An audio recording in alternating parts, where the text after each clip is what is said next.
Hey everybody, it's Jason Blaha here, and I'm going to get in my place of Zen. I'm going to relax, and I'm going to make a video that I promised you guys earlier today I would make. I obviously discussed a similar thing with Dr. Noonan and Raw and said I would cover some of the math and do the same thing for Dr. Layne Norton.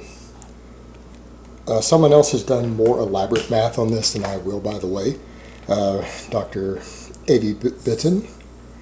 But I'm just going to briefly address it, just briefly address the math to show that there is very clear and deliberate lying being done here. Meaning clearly enough that if I were to say this in a courtroom, it would be considered reasonable evidence. And most experts who would be listening, expert witnesses, would say, yeah, I'm absolutely right. Like this would stand in court level that, hey, this person not only knowingly lied, when he's saying this, but he actually has the education that he can't possibly not know this. It's just impossible.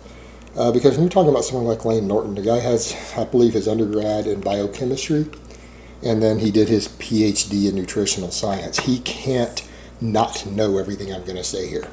So, and I'm going to get to it in a minute. People say, well, why would he lie about this? Why would he put his credentials on the line for this? I'll cover that in the video too. But I want people to understand what I'm saying here is totally verifiable. You could go look this data up yourself, and it's good enough that it would stand in court. If I would have to prove to a courtroom that he publicly lied under his real name, using his PhD credentials on a matter of actual expertise. And that's a big deal. That is a very big deal, because you're talking about expertise here, not an offhand casual statement joking on social media. Because guys, just joking around on social media or something is not the same thing. It's using expertise to back something scientifically. Big difference. And what he has essentially said and has been called out for is his defense of this metabolic damage stuff, and him saying as a coach of many female physique competitors that he has seen cases where he's had clients with an S who did hours and hours of cardio every day.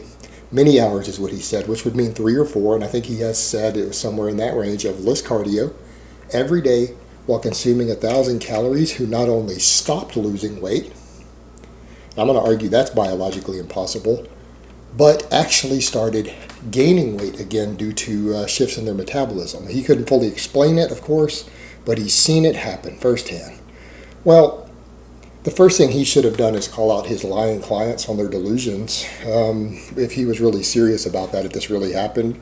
Because we have plenty of studies showing this. If this happens, and females are far more susceptible to it than men are, is once they're put into kind of starvation level calories, they start eating delusionally and forgetting, and can even pass polygraphs and everything else when they deny what they actually ate when the cameras catch it. They actually literally forget that they ate it.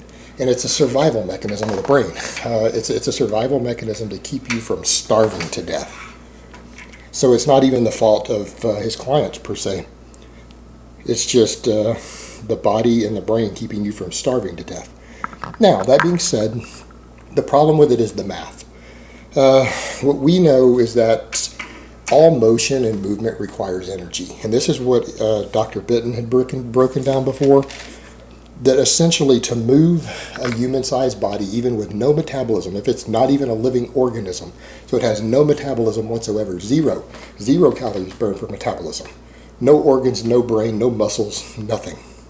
If you were to take a machine of any type or any object and move it with human weight, the same friction from the shoes on the ground to walk or whatever, or move, lift the legs and move, that has that body weight, it will burn energy. It requires energy to create motion. You can't just create movement out of nothing. That's why your car needs gasoline. To move, it has to have chemical energy. That's why these bullets require gunpowder. They require chemical energy or energy of some type to get them into motion. And that energy is measurable. That's why I can consistently tell you how fast every one of these are going to go. That's why your car is set up and calibrated so that it knows how much gasoline it's going to take to get the engine to do X amount of movement. I mean, these are measurable forces. They don't change unless the variables change. Now, the only variable we're changing with some of this is, of course, metabolism, which is how much additional is being burned inefficiently. Because humans are inefficient. But there is a given amount of energy being burned, and it's totally measurable even with no metabolism, with zero metabolism. 100% metabolic damage, which could never happen. But what we do know is that the actual movements for a 100-pound female, or even a 110-pound female, something in that range, to do a roughly a 4 mile per hour walk, which is a very brisk walk for an hour, is a minimum of 200 calories. Once they're moving in motion, and for some it'll be quite a bit higher. Some could burn as much as 250 calories doing that, but they're never going to burn less than 200 calories per hour. So several hours of a brisk walk, which would be list cardio, you're talking about 3 or 4 hours. That is 600 to 800 calories burned at the bare absolute minimum. The human brain alone human brains have a pretty standardized size for adults. They burn approximately 300 calories. It can go a little higher for some individuals who do a lot of thinking or doing a lot of things, but 300 minimum. So you're talking right here 600 to 800 plus the human brain. This is if no other metabolic functions are involved. They have no organs, no muscles, nothing else to worry about. We're already averaging 1,000 calories because it's either 900 or 1,100 roughly, bare minimum. And it's probably going to be higher than that from that. But without any other BMR even coming in. So we're already at impossibility. This is biologically impossible to not have burned this many calories. Furthermore, we know for even, let's assume a 110-pound woman who's around 5'4", the average base metabolic rate for a woman like that is going to be just over 1,200 calories. We know from starvation studies, you don't ever see shifts in base metabolic rate from starvation studies of 500 calories or less for prolonged periods of time, even longer than these contest preps. You don't see more than 20%. And that's documented lab studies, starvation studies. So this would be the most extreme cases of metabolic damage. When you take that off there, you're sitting at about 1,000 calories, maybe slightly more. So you guys see where this is going? BMR is still 1,000 or more after starvation. Base metabolic rate assumes that you're laying around keeping a low heart rate, not fidgeting, not moving, not getting up eating, not getting up to go to the bathroom, but laying in a bed still. We're already over 1,000. We'll call it 1,000 flat. We'll round it down. Then another 600 to 800 for the cardio. And this assumes this woman doesn't lift weights, does no other exercise, no physical activity, has no job, no children to raise, doesn't fix food for anyone. After she does her cardio, she gets back down and lays down in bed and doesn't do anything else until her cardio the next day, 20 hours later. That's 1,600 to 1,800 already. This could very easily go up from there. That's assuming extreme metabolic damage or metabolic problems, metabolism slowdown. You don't even see more than that when people's thyroids are surgically removed and they have no thyroid hormones in their body. It doesn't even go do the full 20% sometimes. So he clearly knows this is all completely impossible, and these clients were suffering mental issues. This isn't even biologically possible, yet he advertises it anyways. And again, we got another case of claiming that something has been created from nothing, because the human body doesn't get energy or calories, but heat energy of any type, chemical energy of any type other than from what we eat or what is infused with us with an IV. We can't draw calories from the air or sunlight. Only plants do that on this planet. And we eat those plants to get that energy. So we harvest energy from the sun through the calories in plants, or things that the plants ate, or that were eaten by the plants. We have no other documented means of absorbing energy. All human tissue is your reserve energy. That's where your reserve fuel is for anything you haven't eaten recently. That's your storage, and that can include fat tissue, muscle tissue, intermuscular glucose or glycogen stores in your liver, muscles, everything else. That is your calorie reserve.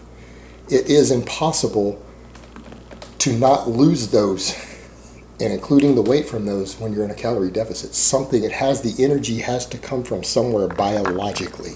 There is no physically possible alternative other than that tissue in the body. Therefore, you lose weight. And so to gain further weight, particularly body fat, is what he was claiming, would require additional energy from somewhere else being piped in. This is biologically and completely impossible by all known science. It can't happen. He knows this. So the argument would be made, why would he do this? He has an enormous financial tie to this. This is an individual who has staked part of his reputation, actually all of it, because his entire reputation, it was like his credibility is only in the bodybuilding and physique world. He doesn't have credibility anywhere else.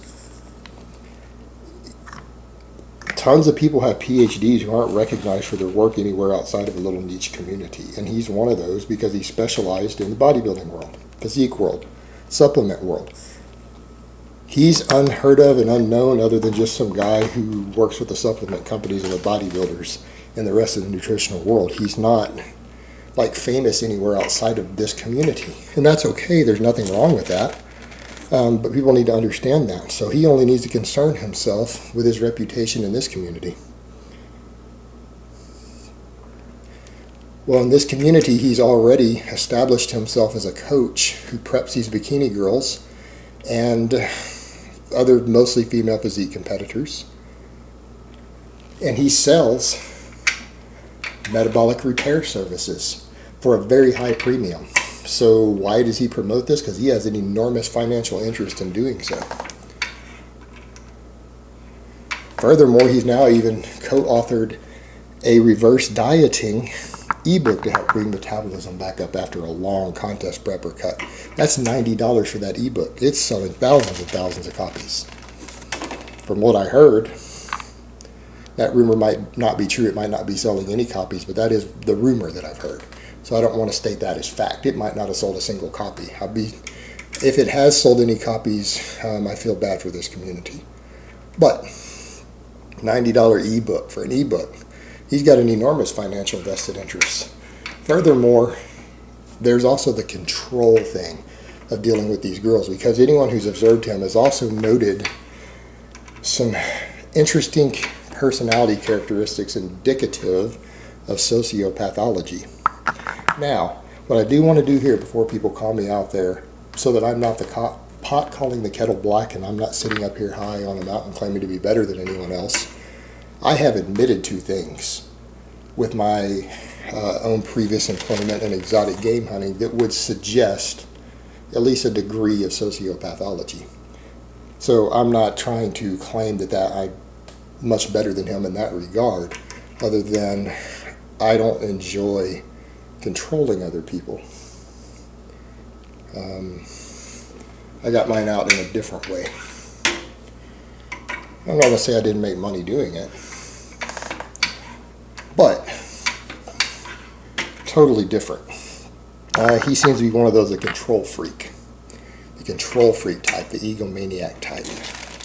So there is that too, because this allows him to have control over women who are dealing with obviously emotional crisis, who need coaches, who become very dependent upon their coaches, their prep coaches. And again, who are obviously, once they're suffering metabolic derangement, not metabolic damage, they can be a little bit vulnerable, and maybe he enjoys that control. It would be indicative of his personality type. So there's that too, but I want people to understand that's the secondary nature. The first, clearly financial. So why would he do this? He makes a hell of a lot of money doing it. That's usually most people's motivation. And for men, any other motivation outside of financial usually involves control or sex in some way. That's generally men's motivations for doing anything, to the extreme at least. Money, power, control of others, or pussy, basically. And I don't know what full combination he's getting out of that, but at least the financial, absolutely number one. Maybe some of the others, but one can only speculate at best. They couldn't, you can't really say for sure what's going on there, because we don't know what goes on in his private life, and I don't care to know. But yeah, the control element seems very, very likely. So that's why he does it. But this stuff, what I just said, is all provable. Anyone can research it themselves. This is easy to find, easy to show. It's the sort of stuff that would stand in court. He has clearly lied about the scientific components of this and metabolism and calories and energy. He knows it, and he's intelligent enough to know it. I can't envision a scenario in which he doesn't understand that. He's too educated to not. All right, guys, but that's really all I have to say on that today. I hope it's been informative, and I will talk to you guys next time.